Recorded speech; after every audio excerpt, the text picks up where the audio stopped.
Hello. Uh, I've just started playing this game, and it is very perplexing. I've completed the first two puzzles, the first one out of pure luck.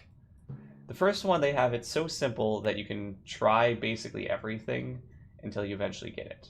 This one's called Rook Tactics 1, so it's a strong hint that you have to do something with the rook. By the way, this is 5D chess with parallel universes and time travel. So if I have the rook go back in time, like so. So if you click on a piece, all the green spaces are where it can go. Rook can go in a straight line in any one dimension. Normally, it's just the two dimensions, but in this case, there's a third dimension of time that you can go back in. So since it's a rook, it has to stay in the same spot.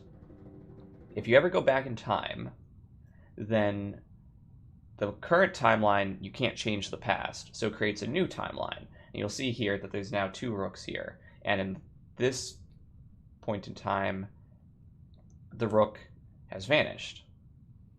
So this game, it's important to have a line saying the present. That's where you always make moves. So I submit this move, and you can see that doesn't work. The king just moves out of the way in this present, and then that's it. If you get check, if you capture a king in any timeline, because you can move between timelines, that's how you win. So I tried that didn't work. I tried moving the king a bunch, and it's like it just gets taken. If I move to the past, same exact thing. Or that's just not helpful. If I move it to the past and closer, it's still in check. So I can't do that. I was trying a bunch of different things until I eventually tried this.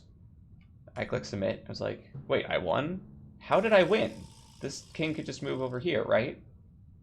But you'll notice if once you do get checkmate, you can play around with the opponent moves to see what they would do, and look at this line.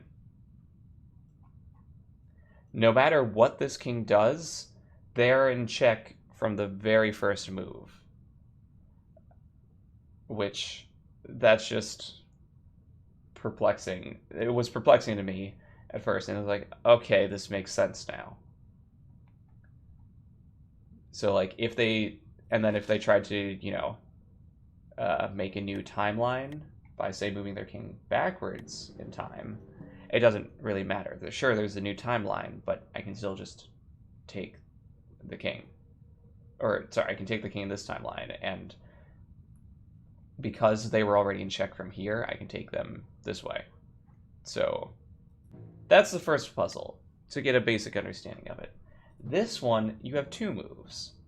Now, I may have had more difficulty with this one, but I actually was able to figure it out without too much difficulty due to reading the rules, like reading all of these rules. And one particularly interesting thing is how timelines work. So, to prevent too much branching, if a player moves a piece to a board where a move has already occurred, part of the timeline's history, a new branch is created because history cannot be altered. The latest move on the new timeline is the time-traveling piece's arrival. The latest move on the original timeline is a time-traveling piece's departure. If a piece is moved to a board where a move has not yet been played, no established history, no branch occurs. Now, this part in particular. And whoever makes a move, as long as it's their turn in the present, is like the present moves along with the timelines in a sense, and that's who determines whose move it is. They might need to make multiple moves in different timelines to advance them all to be one total move.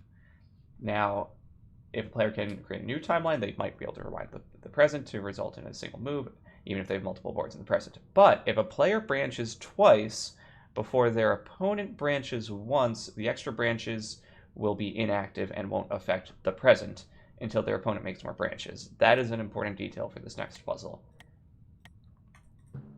The first thing I tried was like, okay, what if I send this piece back in time to here as a first move? Okay, submit that. It just moves. And then let's do the standard, like, checkmate thing of they can't move in these two rows, right?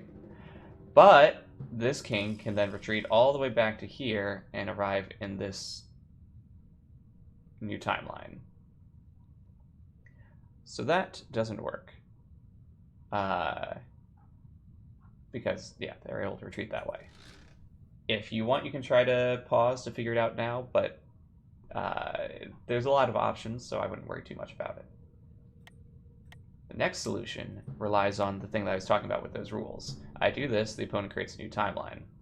What if I do the same thing again? Checkmate, because let's say they try to create yet another new timeline.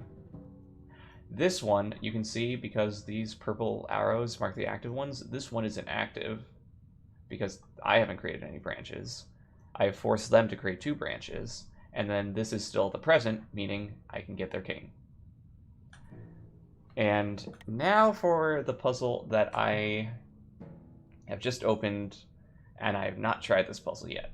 So this one will be just working on it live. I apparently already have a branch. There's things moving all over the place. I'm not exactly sure how they were able to move this king from here to the present, but they were.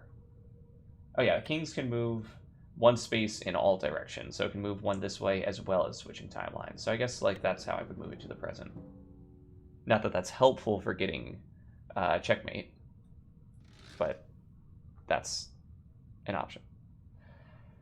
Okay, so I have 1 move, and I'm going to attempt to checkmate this. So I'm assuming it's not that simple.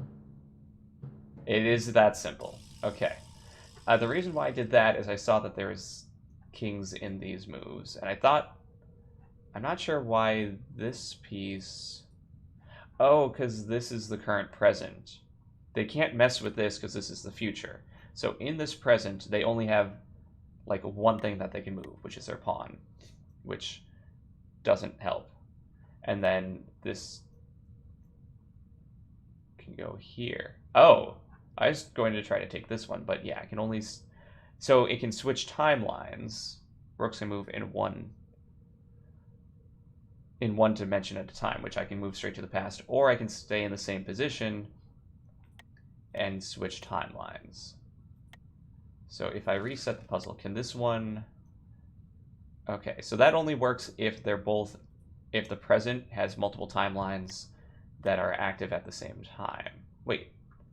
Oh, no. Never mind. This one would be able to, but that piece is already occupied. But I could, like, go back to there to make a new timeline. But that doesn't help because that's my second branch. The line is white and not purple. So this is not active.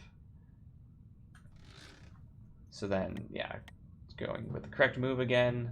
No matter what they do. So, okay, sorry. These are all white, meaning they're the past. This one is the future because it's not in the present, which sounds obvious as a sentence by itself, but it's worth explaining this. And then this is the present, so yes, they can only move this pawn, which there's nothing really that they can do. And then this rook, let's say whatever they do, can switch. It can either move to there or move to here, and it can switch timelines to take the king. I feel like... Oh, but however, if I tried to do the same thing here... submit move. Oh, no, that works as well. I wasn't sure if they'd be able to take that in some way, because it's a little confusing. And that's basically the same effect. Either of those can be taken. So retreating is not always the best strategy. Okay, that was complicated, but I have a basic understanding of this game, which is very confusing and I like it. 5D chess with multiverse time travel. Thank you for watching, and bye, Internet.